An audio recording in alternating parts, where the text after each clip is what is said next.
Assalamualaikum warahmatullahi wabarakatuh. Di sini saya akan menjelaskan resensi buku yang berjudul Prospektif Parenting sebagai Paradigma Pendidikan Karakter. Pendidikan karakter ini mereka diajarkan nilai religius yang menguraikan kebaikan agar remaja tumbuh sebagai manusia yang peka terhadap lingkungan sosial. Diajarkan juga nilai toleransi dan nilai cinta damai atau nilai-nilai kemanusiaan yang membentuk remaja mempunyai sifat pengasih, berbudi pekerti, lalu dan cinta dan damai.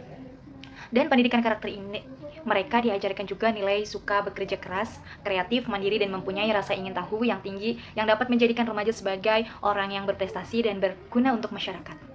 Begitupun dijelaskan dalam surat Al-Quran surat Al-Ahzab ayat 21 yang berbunyi laqad kana lakum fi rasulillahi uswatun hasanah lamin kana yarjullahu wal yaumal akhirah wa dzakarallahu katsirah, yang artinya sesungguhnya pada diri Rasulullah SAW terdapat contoh tauladan bagi mereka yang menggantungkan harapannya kepada Allah dari hari akhirat serta banyak berzikir kepada Allah. Jadi yang dijelaskan dalam surat Al-Ahzab ayat 21 ini menerangkan bahwasanya Rasulullah pun berkata seperti itu karena Rasulullah pernah mengalami hal-hal yang seperti itu, dan dirasa kita untuk selalu mendekatkan diri kepada Allah dengan cara berzikir, sholat, tentunya melakukan kegiatan-kegiatan yang baik, bersifat baik dan religius. Pendidikan karakter ini telah menjadi perhatian berbagai negara dalam rangka mempersiapkan generasi yang berkualitas bukan hanya untuk kepentingan individu warga negara tetapi juga untuk warga masyarakat secara keseluruhannya. Prospektif parenting adalah sebuah metode atau cara pendidik anak ala Rasulullah. Anak adalah amanah Allah kepada orang tuanya. Tentunya kita harus bersyukur memiliki anak, mempunyai anak, karena di luar sana juga masih banyak orang tua yang mungkin sudah menikah namun belum dibuahi atau belum mendapatkan amanah dari Allah. Jadi untuk itu apapun yang terjadi, apapun itu ada untuk makhluknya, Allah mungkin sudah merencanakan untuk kedepannya juga. Tutur Al-Ghazali dalam Ihya Ulumuddin, hatinya masih suci bagaikan tambang asli yang masih berisi dari segala corak maupun warnanya. Dalam artian apapun itu yang terjadi, selagi masih kita memiliki dan kekuatan kita pun masih sama, kita masih punya Allah gitu. Adapun pendidikan karakter menurut Klitschko itu terdapat menjadi 3, yaitu mengetahui kebaikan, mencintai kebaikan, dan melakukan kebaikan.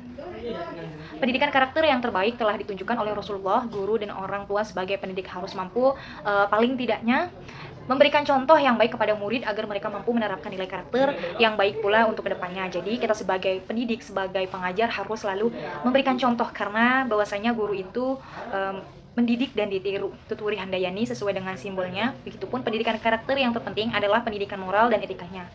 Kenapa pendidikan moral dan etikanya itu sangat penting? Di buku ini dijelaskan, Rasulullah sendiri pun menegaskan hal itu dalam sabda Rasulullah, aku hanya diutus untuk menyempurnakan akhlak karimah. Jadi sudah dijelaskan juga bahwa ada hadis dan ada ayatnya yang tersampaikan dalam Al-Quran yang tadi saya jelaskan di awal juga. Begitupun yang sekarang yang disampaikan oleh Ahmad dan yang lainnya. Pendidikan anak yang paling berpengaruh dibandingkan dengan yang lainnya adalah keluarga sebagai pusat, karena seorang anak masuk Islam sejak awal kehidupannya. Dan dalam kekeluargalah ditanamkan benih-benih pendidikan. Kedua orang tua merupakan figur yang paling berpengaruh terhadap anak. Untuk itu pendidikan karakter yang diimplementasikan, maka dari itu prospektif parenting adalah solusi yang tepat untuk mencegah atau mencetak generasi bangsa yang berkarakter sebagaimana yang dicita-citakan oleh bangsa ini. Jadi harapan saya dan setelah saya membaca buku ini, banyak banget kekurangan dan kelebihannya. Tentunya kekurangannya dalam buku ini kurang detail mengenai isi pembahasan. Jadi isi pembahasannya itu masih ada sedikit kerancuan. Di buku sudah tertuliskan suatu hal atau suatu ayat, namun ada beberapa tidak dicantumkan ayat berapa dan lain sebagainya. Mungkin itu kekurangannya. Dan untuk kelebihannya, di buku ini mampu menjelaskan lebih detail tentang parenting dalam mendidik anaknya. Jadi parenting pembentukan karakter ini dapat banget banyak di buku parenting ini. Namun ada beberapa kendala juga. Mungkin itu saja dari saya. Mohon maaf apabila ada kekurangan.